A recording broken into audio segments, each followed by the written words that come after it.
চিশতিয়া তরিকার ইমাম খাজা খাজগান আতে রসুল খাজা মঈনুদ্দিন চিশতি আজমিরি রহমতুল্লাহ আলাই তার জীবনী পড়ে দেখেন তিনি রাতকে 3 ভাগে ইবাদত করতেন।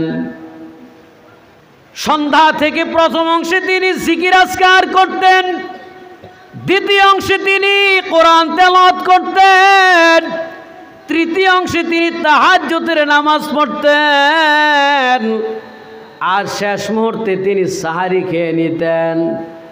রাতভর ইবাদত, দিনের বেলা রোজা। এইভাবে 1 দিন আর 2 দিন, 1 মাস 2 মাস নয়, দীর্ঘ 30 বছর পর্যন্ত এক নাগারে তিনি ইবাদত করেছেন। সুবহানাল্লাহ। অনেকে কন নাই, এর কারণও আছে না। ভালো, এটা বুঝতে শূন্য বলা ভালো, কারণ এখন তো শয়তান উৎপাত বাড়ছে। শয়তানের উৎপাত বাড়ছে, বোঝেন নাই? রসুলকে নিয়ে বাজে মন্তব্য করতো, চিন্তা করে না। রসুলকে গরু রাখছে, রাখাল কয়, কাউবয় কয়, রসুলের সামনে বেয়াদবি করে।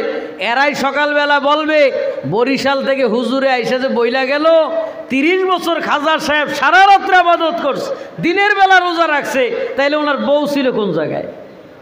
আন্দাজে সুবহানাল্লাহ কম নাকি? বুঝতে শুনলেই বলা ভালো। কি কথা বোঝেন নাই? এরকম কায়দার সকালবেলা শয়তান গুতাগুতি করবে কি না?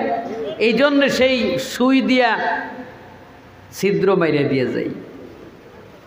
এ ভাইরাম, খাজা খাজগান তিনি রাতের বেলা ইবাদত করেছেন, দিনের বেলা রোজা রেখেছেন।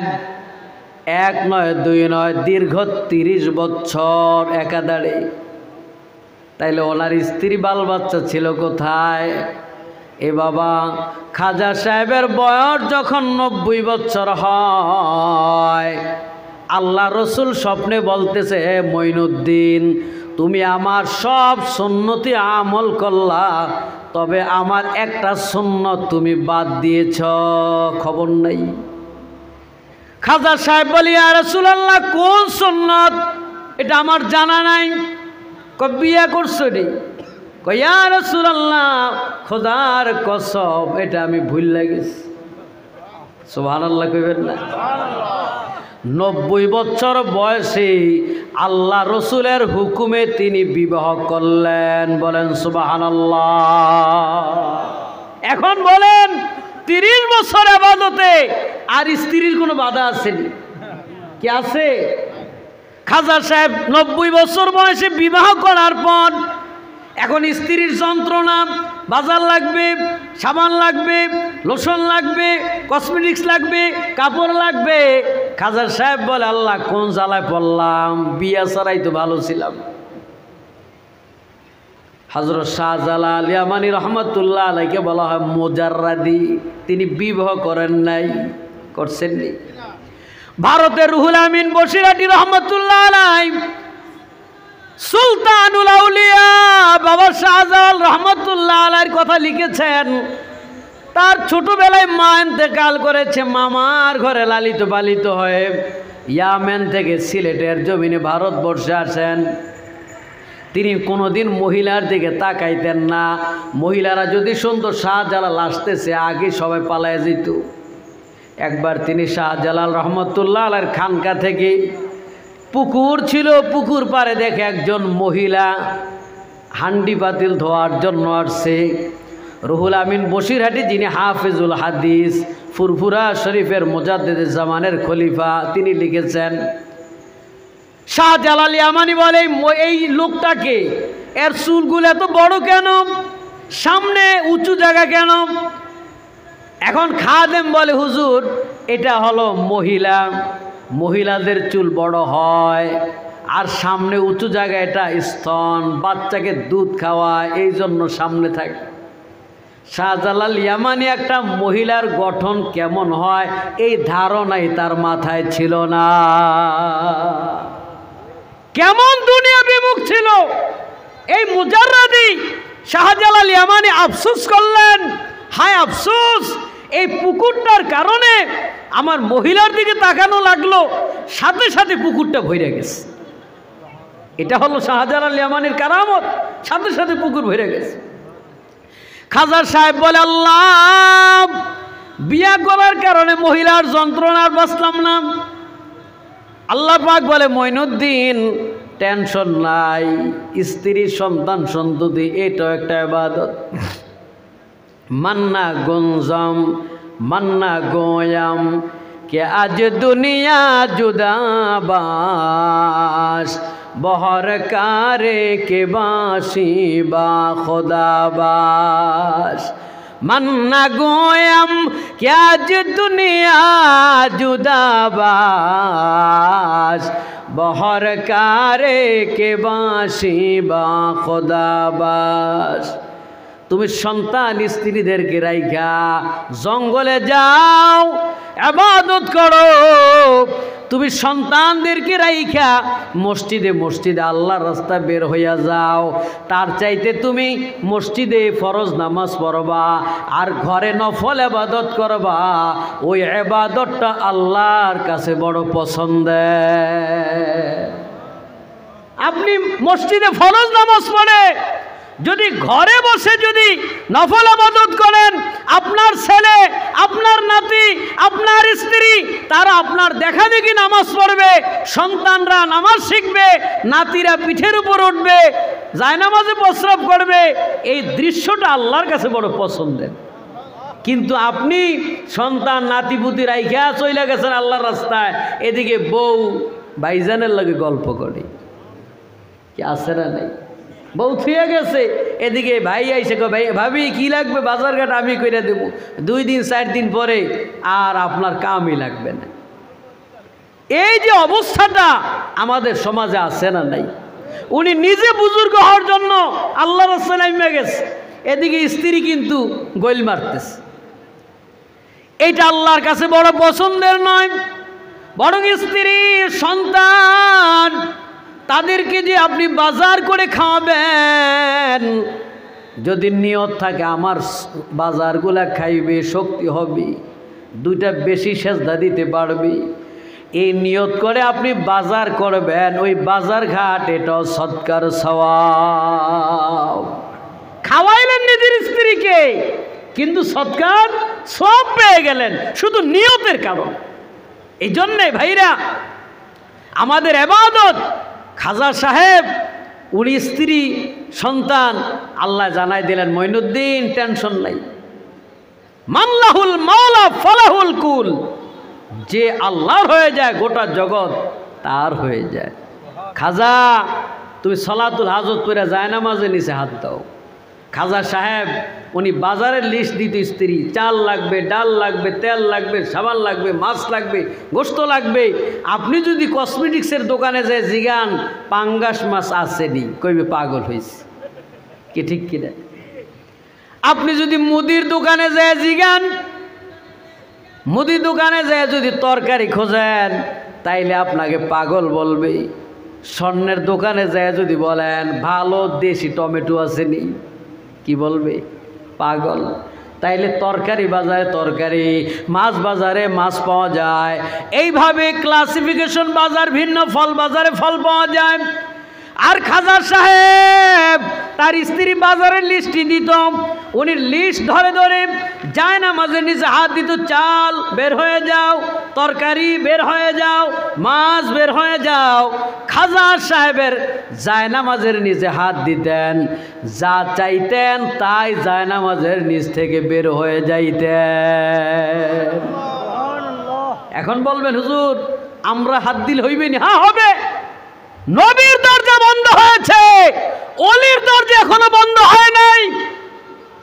এখনো খাজা মঈনুদ্দিন চিশতি হওয়া যায়, এখনো শাহজালাল শাহপরার হওয়া যায়, এখন আব্দুল লতিফ চৌধুরী শাহ নেসারউদ্দিন হওয়া যায়। কিন্তু তাদের মতো আমাদের মেহনত সাধনা করা লাগবে। হারামও খাইবেন, সুদও খাইবেন, মিথ্যা বলবেন, আবার অলি হইবেন, এইটা কোনো দিনও হবে না। কি জোরে বলেন ঠিক কিনা? সাধনা ছাড়া আল্লাহর ওলি হওয়া যায় না। কি আমরা আল্লাহকে চাই কি চাই না? 2 হাত উঁচু করে বলেন চাই কি না? আল্লাহ আমাদেরকে চান, এই জন্যেই জাহান্নামের চাইতে জান্নাত বেশি। যদি আল্লাহ আমাকে জাহান্নাম দেওয়ার ইচ্ছা থাকতো তাইলে জাহান্নামের সংখ্যা বেশি থাকতো, কি ঠিক কিনা বলেন? এই জন্য ভাইরা আমরা শাহজালাল খাজা সাহেবের মতো আবেদ হইতে হইলে রাত 12টার পরে কি বাঁকা হয়ে যাওয়া যাবে নাকি? কি কথা কয় না? যদিও রাত্রে একটু বেশি কষ্ট হইতেছে আপনাদের, আমি এখনই শেষ করে মিলাদ দিয়ে দেব নাকি? আমি অত্যন্ত দুঃখিত, আন্তরিকভাবে দুঃখিত আপনাদের কাছে, কারণ একে আমি 13 ঘন্টা জার্নি করে আসছি। কষ্ট হইল, আপনারা যে বসে আছেন একজনের চোখে ঘুম নাই দেখে আমার সত্যি কথা ক্লান্তি দূর হয়ে গেছে। কিন্তু আমি এই কি বলে পীর হাবিবুর রহমান চত্বরে ফিরেই যাইতে চাইছিলাম যে ভাইজান শহীদ ভাইয়ের কাছে আমি আন্তরিকভাবে দুঃখিত। আমি বলছি ভাই মিলাদ দিয়ে দোয়া দিয়ে দেন, আমি এই 12টার পর কেমনে যাবো, লোকজন 12টা পর্যন্ত সময় মাহফিলের। কিন্তু এখন আমি যেহেতু 13 ঘন্টা জার্নি করে আসলাম, আমাকে যে বিষয়টা দিছে ওই বিষয়ের উপর একটু কথা বলবো, শুনবেন? কে কে শুনবেন একটু হাত তোলেন তো দেখি। সবাই শুনবেন? একটু তাকবীর দিয়ে শোনান, নারায়ে তাকবীর। না আওয়াজটা ভালো হয় না, এত সিলেটি পৌঁছে নেই, মদিনায় পৌঁছে নাই। নারায়ে তাকবীর, নারায়ে রিসালাত, নারায়ে রিসালাত, শানে মুস্তাফা সাল্লাল্লাহু আলাইহি ওয়াসাল্লাম মহাসম্মেলন, নারায়ে তাকবীর। প্রিয় ভাইয়েরা আমার, আমি আজকে আলোচনা করব শানে মুস্তাফা সাল্লাল্লাহু আলাইহি ওয়াসাল্লাম। আমি আপনাদেরকে ছোট্ট 2টা প্রশ্নের জবাবমূলক আমি আলোচনা করব। আল্লাহ রসুল নবুয়ত পেয়েছেন কত বছর বয়সে? না, আল্লাহ রসুল নবুয়ত পেয়েছেন আদম সৃষ্টির পূর্বে, আর নবুয়ত প্রকাশ পাইছে 40 বছর বয়স। কি কথা বুঝলেন? আজকে আমাদের সমাজে একদল ফেতনাবাজ 2-4টা বাংলা হাদিস পইরা নিজেরা দাবি করে আহলে হাদিস। আমরা আহলে হাদিস, হাদিস খুব বুঝি বেশি। ওনারা বলে রসুলের 23 বছর নবুয়ত আমাদের জন্য আদর্শ, ওই 40 বছর আমাদের জন্য আদর্শ নয়, ওই 40 বছর রসুল নবী ছিলেন না। আমরা বলি না বেটা, আল্লাহ রসুল নবুয়ত পাইছে আদম সৃষ্টির পূর্বে, আর 40 বছরের নবুয়ত প্রকাশ পাইছে। দলিল মুসনাদে আহমদের হাদিস, মেশকাত শরীফের 513 পৃষ্ঠার মধ্যে হাদিস খানে এসেছে, আল্লাহ রসুলকে সাহাবায়ে কেরাম জিজ্ঞেস করলেন, ইয়া রাসূলুল্লাহ, আপনি নবুয়ত পেয়েছেন কখন? আল্লাহ রসুল বলেন, ইন্নী ইনদাল্লাহি মাকতুবুন খাতামুন নবিয়্যিন ওয়া ইন্না আদামা লামুজাদিলুন ফি তিনাতিহি। আল্লাহ রসুল বলেন, আমি নবুয়ত পেয়েছি ওই সময় যখন আদম আলাইহিস সালামকে আল্লাহ পাক বানাবেন বলে মাটির খামিরা তৈরি করতেছেন, ওই মুহূর্তে আমি আল্লাহর দরবারে আখিরি নবী হিসাবে লিপিবদ্ধ ছিলাম। এখন আদম হয় নাই, আদমকে আল্লাহ বানাবেন তখন আমি আল্লাহর কাছে আখিরি নবী হিসাবে লিপিবদ্ধ। চিৎকার দিয়ে বলেন সুবহানাল্লাহ। তাহলে রসুলের নবুয়ত এটা 40 বছরে পেয়েছেন, এ কথা কি ঠিক? কি জোরে বলেন ঠিক? এই আলোচনা করতে গেলে লম্বা 2-3 ঘন্টা আলোচনা করা দরকার, এটা পরিপূর্ণ বুঝ দিতে হলে। তবে আমি সংক্ষেপের মধ্যে একটা বুঝ দিতে চাচ্ছি। এ ভাইরা, সূরা ইয়াসিন খুলে দেখেন, আল্লাহ রাব্বুল আলামিন এই পৃথিবীর সৃষ্টির পূর্বে 3টা বৈঠক করেছেন। কয়টা? 3টা। 1 নাম্বার, আল্লাহ পাক রূহের জগতে একটা বৈঠক করেছেন, তামাম রূহগুলাকে আল্লাহ পাক নিয়ে একটা স্বীকৃতি নিয়েছিলেন, আলাস্তু বিরব্বিকুম, রূহগুলা শোন, আমি কি তোমাদের প্রভু নই? আমরা সকলে বলেছিলাম কলু বালা। মনে আছে আমাদের এই কথাটা যে আল্লাহর কাছে বলছিলাম, এই কথা কি মনে আছে? বলে এটা কেমনে থাকবে? হ্যাঁ, পিরানে পীর দস্তগীর আব্দুল কাদের জিলানী রহমতুল্লাহ আলাইহি বলেন, ওই রূহের জগতে যে বালা বলেছিলাম ওই কথাটা আমার এখনো মনে আছে। কত ব্রেন আল্লাহ পাক তাকে দিয়েছিলেন। এটা রুহের জগতে আমরা স্বীকৃতি দিয়েছিলাম বালা।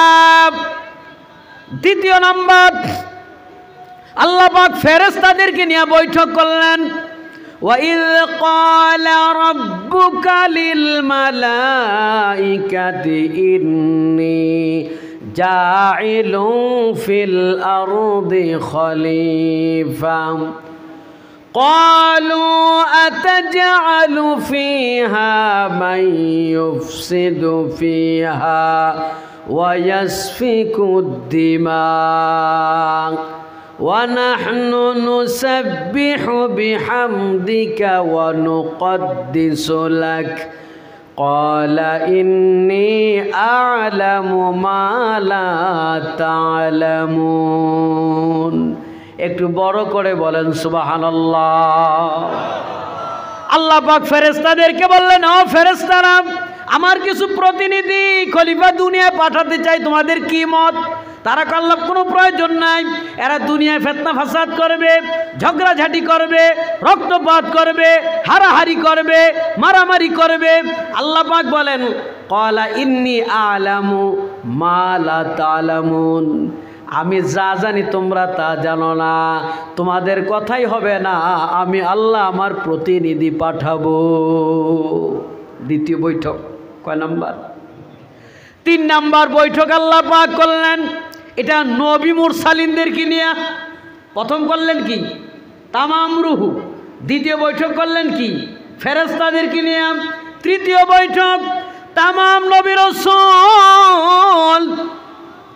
সেখানে আল্লাহ পাক বলতেছেন, ইয়াসিন ওয়াল কুরআনিল হাকিম ইন্নাকা লামিনাল মুরসালিন। বলেন না সুবহানাল্লাহ।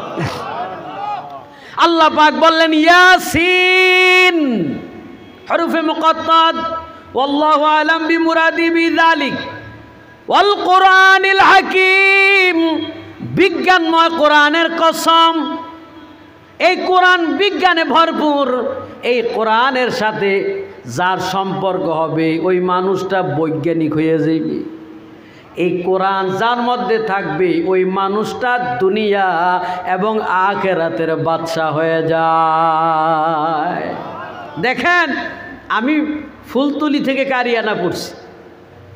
এই ফুলতলির সাহেব কেবলা উনি কোরআনরা আঁকড়ে ধরছে। আজকে দেখেন তার সাত ছেলে, সব ছেলেদেরকে সারা সিলেটের মানুষ একটু বরকতান, একটু যাইয়া বইসে একটু দোয়া করে যাবে, আর কিচ্ছু লাগবে কি? ঠিক কিনা বলে? কি ওনাদের কি ওয়াজ শোনার জন্য নেয় নাকি? আমরা যাই চিল্লাইয়া 2-3 ঘন্টা ওয়াজ করে যা হয়, মুফতি সাহেব উনি 2 মিনিটে মুনাজাত দিলে চোখ দিয়ে পানি পড়ে যায়। কি ঠিক না? মুনাজাত দিয়ে কি কয়, একটা আয়াত করলে চোখ দিয়ে পানি পড়ে। এটা একটা তাসির। ওই এক বাবার ভালো, ওই বাবার কোরআনের নূর সব সন্তানদের মধ্যে পড়ছে। তাইলে কোরআন এটা যার সাথে লাগবে দামি হয়ে যাবে, আল্লাহ পাক দামি করে দিবেন। বলেন না সুবহানাল্লাহ। কোরআনের একটা তাসির আছে না নাই? কি জোরে বলেন, আছে না নাই? একটু মহাব্বতে জিকির করেন, লা ইলাহা। পানি আছে কি? পানি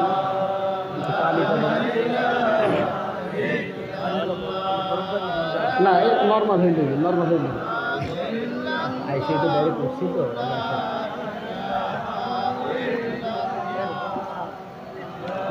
না চা লাগবে। লা ইলাহা, লা ইলাহা ইল্লাল্লাহ, লা ইলাহা ইল্লাল্লাহ, লা ইলাহা, লা ইলাহা ইল্লাল্লাহ, লা ইলাহা ইল্লাল্লাহ, লা ইলাহা ইল্লাল্লাহ।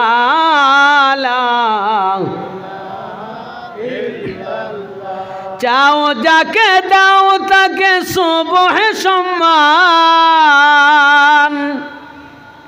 বিকেল বেলায় করো তাকে চরম অপমান। আবার তুমি যাকে চাও করো ধনবান, কাউরে বানাও দিন দরিদ্র ওহে রহমান। মানব দানব পশু পাখি গায়ে যে তোমার গান, মানব দানব পশু পাখি গায়ে যে তোমার গান। লা ইলাহা মোহাব্বত লা ইলাহা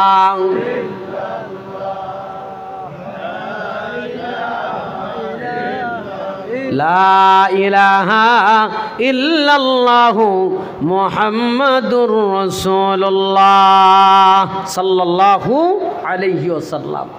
ওয়াল কোরআনিল হাকীম, আল্লাহ কসম খেয়েছেন বিজ্ঞানময় কোরআনের কসম। এই কোরআনে বিজ্ঞানে ভরপুর। এই কোরআনের ইলম যার মধ্যে থাকবে আল্লাহ রাব্বুল আলামিন তার মধ্যে হিকমত দিয়ে ভরে দিবেন। বলেন সুবহানাল্লাহ। কুমিল্লার একজন বড় আলেম ছিলেন মুস্তফা আল হোসাইনি, অনেক বড় আলেম। তো উনি তো কোরআনের জ্ঞান ভিতরে আছে।